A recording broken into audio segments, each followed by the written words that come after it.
Selamat siang teman-teman, kembali dengan saya Alvin Lim di Quotient TV.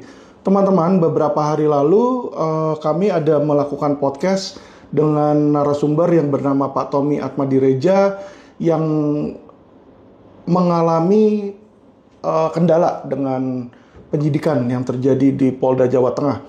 Dan informasi dari beliau adalah penyidikan itu berlangsung sangat cepat dalam waktu 1 minggu ya, karena di surat laporan polisi itu ada kapan LP dibuat dan seminggu kemudian sudah terjadi yang namanya perintah penyidikan, surat perintah penyidikan. Nah, sesuai dengan Undang-Undang Pers di mana kami sangat menghargai dan memberikan pertimbangan dari 12 sisi, maka kami harus cover both side ya teman-teman. Dan ini ada surat dari Bidang Humas Polda Jawa Tengah sebagai hak jawab teman-teman.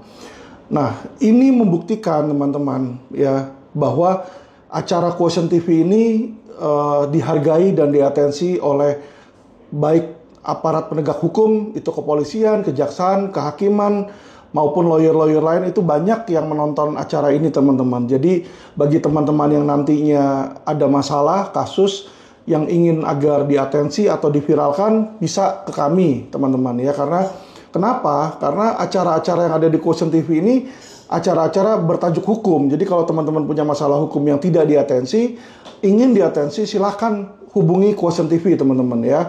Nomornya ada di bagian komen nanti kalau teman-teman mau lihat hal tersebut ya. Dan dengan adanya surat atau tanggapan dari Bidang Humas Polda Jawa Tengah menunjukkan bahwa acara Quotient TV pun sampai ditonton sampai Polda Jawa Tengah teman-teman ya. Dan karena kami menjunjung tinggi asas cover both side, maka kami akan membacakan siaran pers dari Bidang Humas Polda Jawa Tengah ini sebagai hak jawab ya, sebagaimana Undang-Undang Pers menyatakan hal tersebut.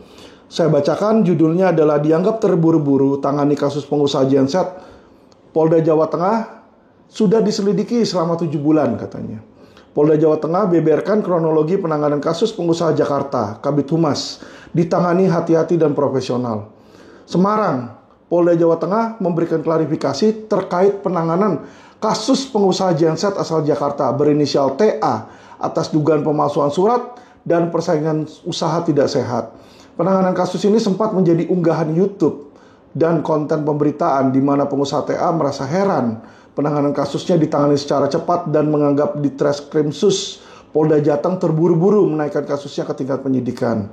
Terkait hal ini, penyidikan Jateng melalui Kabid Humas Kombes Pol Satake menyatakan menghargai respon yang disampaikan TA melalui berbagai tayangan media itu. Dirinya mengatakan bahwa Polda Jateng turut menjamin hak-hak TA selaku warga negara dalam penanganan perkara pidana. Untuk kasusnya kami menjamin bahwa penanganan dilakukan secara cermat dan hati-hati. Penyidik menangani masalah sesuai koridor hukum yang berlaku, kata Kabid Humas. Rabu 6 Maret 2024. Dijelaskan di Treskrimsus sudah menerima aduan terkait dugaan kasus sejak 7 bulan lalu. Tepatnya sejak tanggal 24 Agustus 2023. Bahkan dalam proses penyelidikan terhadap aduan kasus tersebut, TA juga sempat dimintai klarifikasi. Dalam proses penyelidikan terhadap aduan itu, personel di Treskrimsus mengundang sejumlah pihak terkait termasuk saudara TA. Jadi terlapor sudah mengetahui bahwa ada pengaduan soal pemalsuan surat tersebut, terangnya. Selain itu, Treskrimsus juga meminta pendapat dari ahli larangan monopoli dan persaingan usaha tidak sehat dari Komisi Pengawas Persaingan Usaha serta ahli hukum secara pidana dari Undip Semarang. Dijelaskan, usai 7 bulan melakukan penyelidikan dan pendalaman, personel Treskrimsus kemudian membuat laporan ditindaklanjuti dengan gelar perkara. Gelar perkara dilakukan untuk menentukan apakah kasus yang ditangani merupakan peristiwa pidana atau tidak. Belum ada penetapan tersangka. Menurut Kabid Humas, perkembangan penanganan penyidikan kasus ini terus berjalan.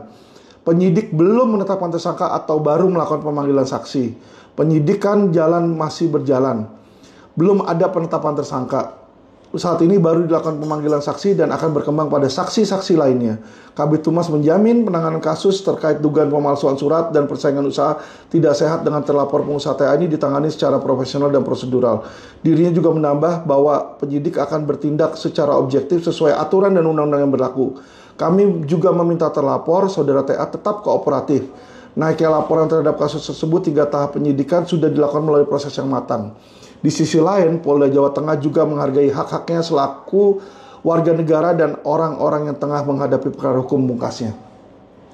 Demikian surat dan tanggapan resmi dari Kabid Humas Polda Jawa Tengah. Teman-teman, dari sini kita bisa melihat bahwa ternyata Kabid Humas Polda Jawa Tengah maupun pihak kepolisian sangat menanggapi podcast yang dilakukan oleh Quotient TV, teman-teman ya. Karena kita Quotient TV selalu menaati undang-undang, mengikuti aturan yang berlaku termasuk undang-undang pers ya. Jadi bagi setiap orang yang merasa tayangan kami mengganggu atau ada yang tidak benar, silakan bersurat atau silakan menjadi narasumber untuk meluruskan. Jadi jika ada masyarakat mempunyai kritik, silakan datang kepada kami. Dan ketika ada kritikan masyarakat itu dipandang tidak benar, bagi ada masyarakat yang mengetahui, silakan ke kami agar kita bisa meluruskan, teman-teman ya. Jadi kami mau mengcover both side, biar teman-teman masyarakat cerdas dan bisa tahu sisi kanan bilang apa, sisi kiri bilang apa. Silakan teman-teman yang menjadi juri dan teman-teman yang menjadi penentu di situ ya, karena kita hukum itu kita tegakkan, teman-teman ya. Dan ini membuktikan bahwa acara Quotient TV maupun podcast Quotient TV bisa menjadi alat untuk menyampaikan kepada pihak-pihak terkait, sehingga pihak-pihak terkait akan mengatensi hal tersebut. Jadi kalau teman-teman merasa ada aparat-aparat yang tidak baik atau ada oknum-oknum, silakan mengadu ke Quotient TV, teman-teman ya.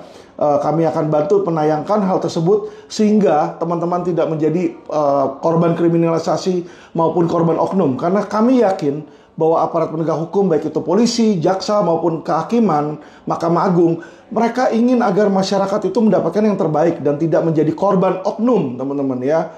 Jadi mari kita berantas oknum dengan dibantu oleh Quotient TV dengan membantukan dengan strategi no viral no justice, dan ini membuktikan bahwa no viral no justice masih bekerja, teman-teman ya. Oke, terima kasih, salam cerdas hukum.